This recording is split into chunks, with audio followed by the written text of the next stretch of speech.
Hello दोस्तों, मैं पंकज सोलंकी अपने chapter reasoning bye Pankaj Solanki में आप सभी का स्वागत करता हूं।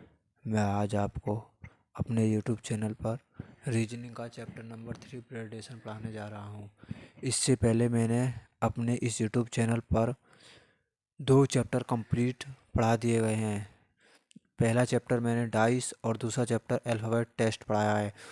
मैंने दोनों चैप्टरों को 2-2 वीडियो में पढ़ाया है और एक वीडियो में उनके most important previous year question कराए हैं। अगर आपने वह वीडियो नहीं देखी है तो उन वीडियो को ज़रूर देखें।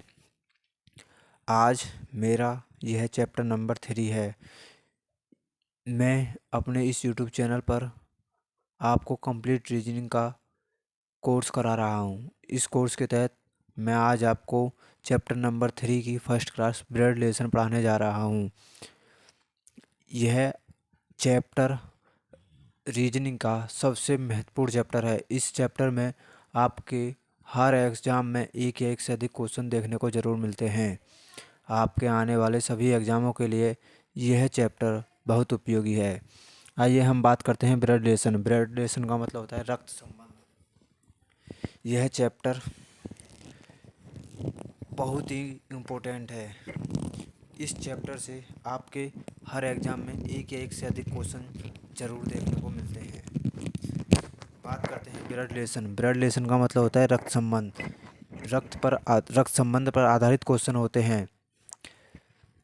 रिलेशन में 3 प्रकार के क्वेश्चन बनते हैं। वो कौन कौन से हैं? नंबर 1 नाम पर आधारित क्वेश्चन, नंबर 2 इशारे पर आधारित प्रश्न, नंबर 3 समीकरण पर आधारित प्रश्न। यह आपके पिछले कुछ सालों में देखा जा रहा है कि समीकरण पर आधारित क्वेश्चन सबसे अधिक पूछे जा रहे हैं। तो यह आपके आने वाले एग्ज़ामों के लिए मोस्ट इम्पोर्टेंट है। और ब्लड रिलेशन पढ़ने से पहले हमें 2 बातों को ध्यान रखना होगा। Number 1 generation. जनरेशन का मतलब होता है पीढ़ी। कौन किस पीढ़ी में आता है हमें यह पता होना चाहिए। और दूसरी चीज़ जेंडर। जेंडर का मतलब होता है लिंग। लिंग 2 प्रकार के होते हैं, मेल और फीमेल। जब हम मेल की बात करते हैं तो उसके लिए हम प्लस और फीमेल की बात करते हैं तो उसके लिए हम माइनस लगा लेते हैं। अगर हम लिंग में मेल की बात करते हैं तो प्लस और फीमेल के लिए माइनस। अगर हम बात करें पीढ़ी मोस्टली 3 पीढ़ी आपके एग्ज़ाम के क्वेश्चनों में पूछी जाती हैं। सबसे पहली पीढ़ी हम जिस पीढ़ी में आते हैं हम जिस पीढ़ी में आते हैं वो इससे ऊपर हमारे माता पिता।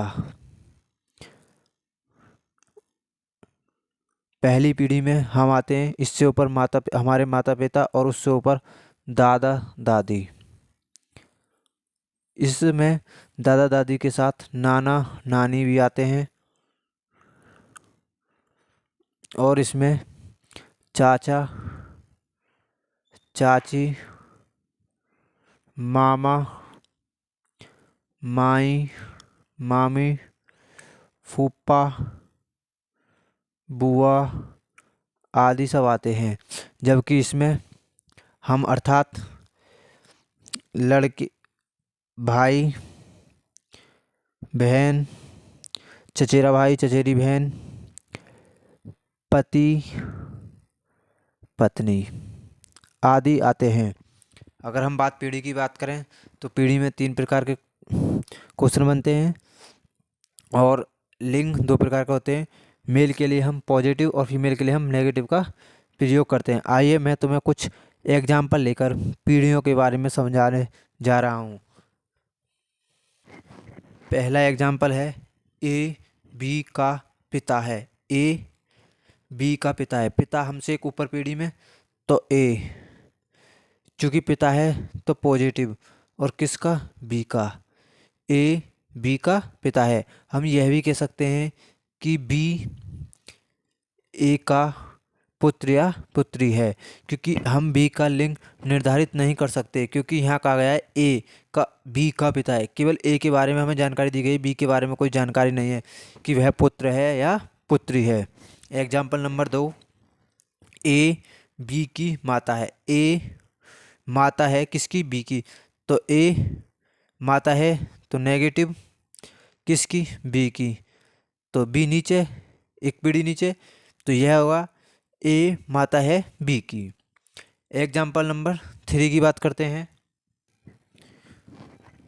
ए बी का चाचा है। ए बी का चाचा है। चाचा कौन होता है?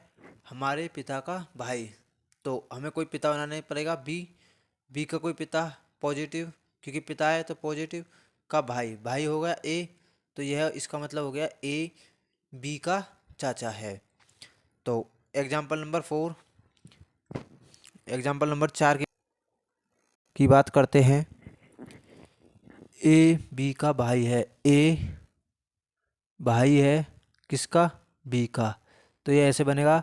हम यह नहीं कह सकते कि बी कौन है, भाई है या बहन है, क्योंकि बी के बारे में कुछ जानकारी नहीं दी गई है। नेक्स्ट, ए बी की बहन है। ए बहन है तो नेगेटिव किसकी? बी की।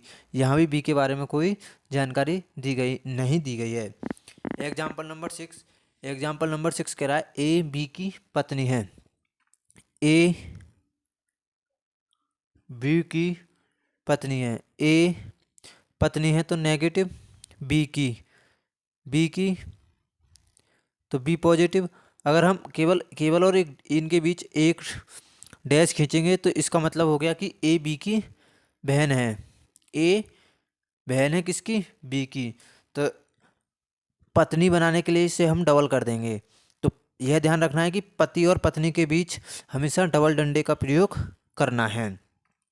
Next example, example number 7,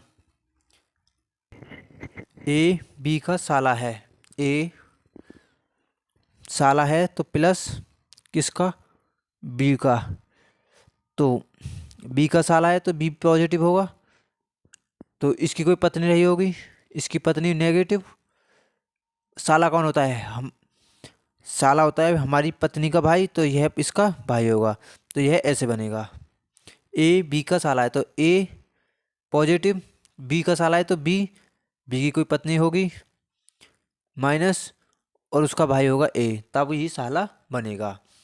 next example number 8 है, ए बी के दादा हैं। ए दादा हैं किसके? बी के। तो ए दादा हैं बी के, तो बी का कोई, ये बी है, बी का कोई पिता रहा होगा, और पिता के भी पिता होते हैं दादा।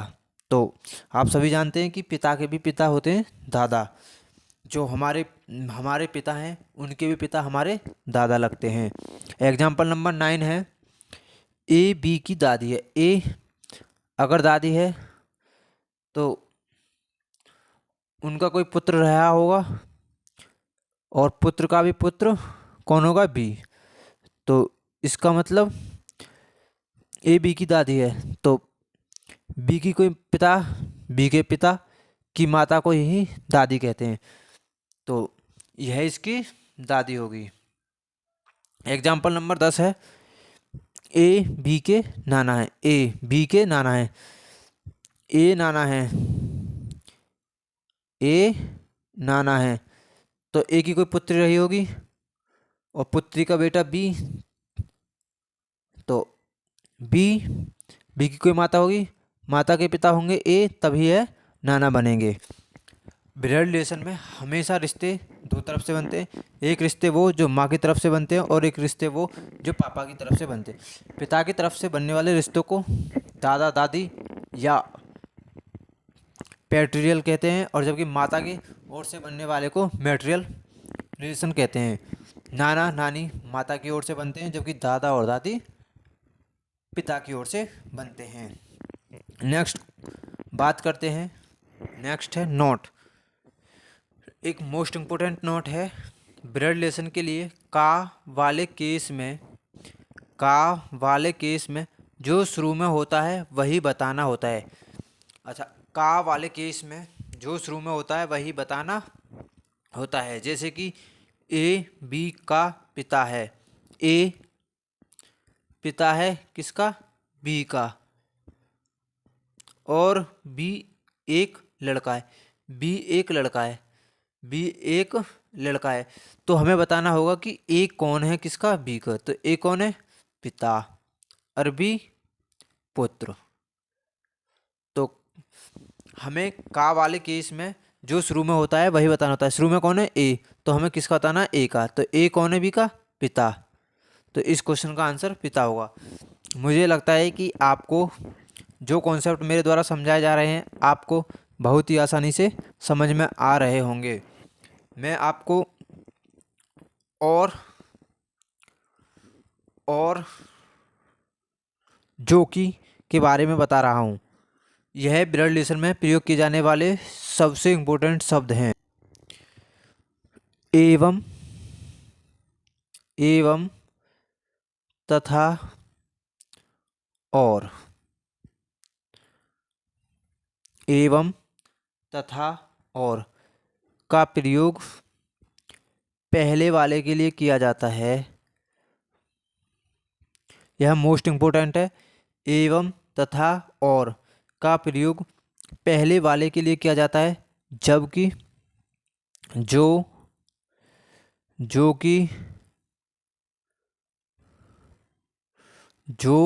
कि का प्रयोग बाद वाले के लिए किया जाता है। दोबारा समझें, मोस्ट इम्पोर्टेंट है। एवं, तथा, और का प्रयोग पहले वाले के लिए किया जाता है, जो कि का प्रयोग बाद वाले के लिए किया जाता है। ये दो शब्द ब्लड रिलेशन में प्रयोग किए जाने वाले मोस्ट इम्पोर्टेंट टर्म हैं। यह कई बार हमारे क्वेश्चनों को गलत करा देते हैं, तो इन दोनों शब्दों को बहुत ही इम्पोर्टेंट समझकर याद रखें। तो बच्चों, आपको यह क्लास कैसी लगी? आज मैंने आपको ब्लड रिलेशन से संबंधित कुछ रूल बताए हैं। मैं इन रूलों पर आधारित कल आपको मोस्ट इम्पोर्टेंट कुछ क्वेश्चन कराऊंगा। तो जानकारी कैसी लगी कमेंट में ज़रूर बताएं।